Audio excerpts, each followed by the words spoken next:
Mr. Speaker, members, I guess I would like to first address Representatives Leidiger and Gruenhagen. Those two representatives, I understand, joined with a group of senators to challenge the court funding that took place during this government shutdown. And I think you're both probably well aware of Article 11, Section 1 of the state constitution. It says no money shall be paid out of the treasury of this state except in pursuance of an appropriation by law. You stood on principle. You stood by the Minnesota Constitution. You said that even when times are tough, we can't avoid our constitutional duties. If you look a little further, Representatives Leidiger and Gruenhagen, down Article 11, you get to Section 6. It's entitled Certificates of Indebtedness. Think about that just for a second. Think about that word, indebtedness. It says that as authorized by law, certificates of indebtedness may be issued during a biennium, commencing on July 1 and ending on June 30th in the next odd-numbered year. That's the provision that says we can borrow money within a biennium, but we can't borrow money between biennia. We can't carry over debt. We can't carry over indebtedness between biennia. Now, there's another provision that allows us to bond for capital investment projects. That's a separate section of the Constitution. But the reason the Attorney General says that appropriation bonds might not be constitutional is because of this Section 6 of Article 11. Now, nobody, of course, is perfectly consistent at the legislature. No political party is perfectly consistent. You might have certain articles of the Constitution that you like, such as the legislature has the appropriation power, and you might have certain sections of the Constitution you don't like, such as that we are not allowed to carry indebtedness over biennia. But you're still obligated to hold up both sections of the Constitution. So, members, we often talk about passing a budget, and while you are going to pass a budget, and while Governor Dayton is expected to sign this budget into law, you are not passing a balanced budget. And I'm not talking in the moral sense, because certainly your budget is morally bankrupt, if any budget ever has been. But I'm talking about balanced budget in the strict financial sense. You are carrying over $700 million of indebtedness from this biennium and into the next one. It's not balanced. This is the first budget in Minnesota's history that won't be balanced. Congratulations. Congratulations. This budget is not balanced. You're the first class, the first majority to leave Minnesota worse off in debt than when you found it.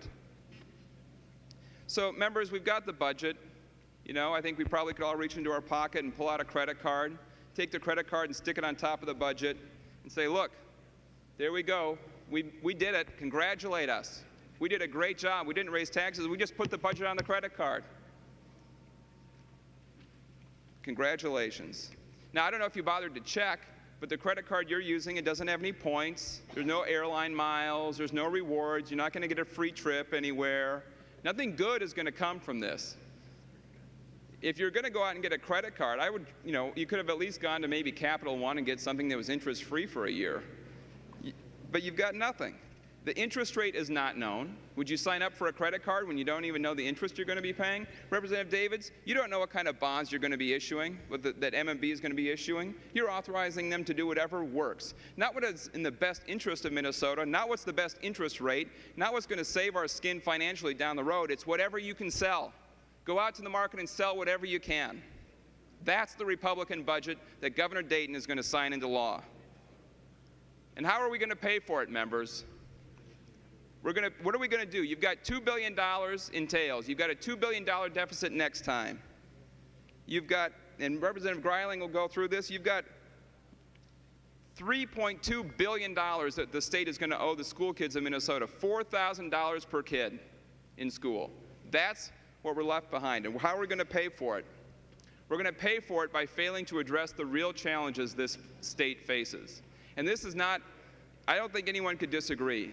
We have an aging population. We have demographic pressures on our human services programs, on nursing homes and hospitals. We have an achievement gap in our education system. that means that we're graduating a lot fewer people ready to work, ready to go to be successful in this economy. Minnesota's economic advantage is in our workforce, and the achievement gap that we are facing right now is undermining our strategic advantage in the workforce. We have declining research and development in this state. The innovation that drove taconite, the innovation that drove Scotch tape is being undermined in Minnesota right now. Now, it's not all going to come from state government, but some of it is in the form of declining research at the University of Minnesota. And there are even issues, and we have to deal with them. I think we would agree that those are some of the three of the biggest issues we face. We have slightly different ways of dealing with them. But even on something where there's bipartisan agreement, where I agree with you, I think the corporate tax rate in Minnesota is too high. We should simplify and reduce corporate taxes in Minnesota. But the fact is, we're not going to be able to do any of those things. If you have a great idea that involves any kind of money, if you want to reduce taxes, you're not going to be able to afford to do it because of this budget. If you want to increase funding for charter schools down the road because you think they're more innovative, or you want to create a voucher system, there's no money to do it. None of the things that you care about that cost a dime will have any money attached to them for the next 10 years because we are going to be paying for this budget.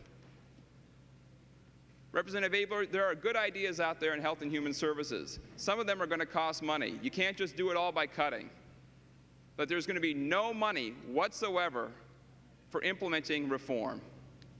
None, members. We're going to be paying for this for the next 10 years. So how are we going to be paying this credit card bill? We're going to be paying this credit card bill in lost opportunity. We've got big challenges, and Minnesota is not going to be able to address them for the next 10 years because of this budget. Representative Dabney referred back to the kitchen table analogy. My analogy is much simpler. Mom and Dad sit around the kitchen table and they're arguing. They're screaming at each other. They can't decide if we should just cut spending or if we should cut spending and go out and get a second job. But since Mom and Dad can't agree, guess what they do? They smash the piggy bank and they take the money and put off any hard decision for another day. And I think we would all agree, members, that they're not being adults. It's not very adult to leave your kids with debt because you can't come to an agreement with somebody that has a different point of view than you do. Not one of you can manage your household that way and not get divorced. So when we go back and look at some of these campaign pledges, Representative Murray, you're gone. Over and over and over is that the government is trying to do too much and is spending too much. Spending is totally out of control. Our state is growing by leaps and bounds, but our personal budgets aren't growing. Guess what, Representative Murray? I've seen those cute grandkids of yours. They're going to be paying for your vote tonight. Representative Kriesel, the South Washington County Bulletin is saying that you preach fiscal conservatism. I follow you on Twitter. And you talk about your kids playing Little League quite a bit. Did you tell them that they're going to be paying for the debt based on your vote tonight? Members, we can go on down the list. Anybody with kids or grandkids who's voting yes tonight is voting yes to leave their kids and grandkids with a pile of debt. Members, it's not very adult to do that just because you can't agree. So, I guess to the people of Minnesota, it's about time you started sending more adults to the legislature. People can do what's hard, even though it isn't easy.